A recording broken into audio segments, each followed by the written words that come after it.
সালামু আলাইকুম ওরহমতুল্লাহি ওবরাকাতু। আমরা ইরাক প্রবাসী। ইরাকের ব্যস্ত জীবনে ইরাকের প্রবাসীরা আজ কিছুক্ষণের জন্য একত্রিত হলেন দোয়ার আসরে। আন্তরিক প্রার্থনা, মিলনের মুহূর্ত, সব কিছু ছিল মন ছুঁয়ে যাওয়ার মতো।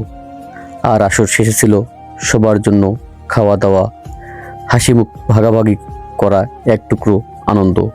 সবাই ইরাক প্রবাসীদের জন্য দোয়া করবেন, তারা যেন সবাই একত্রিত হয়ে আবার যেন সবাই আমরা এই অনুষ্ঠান করতে পারি।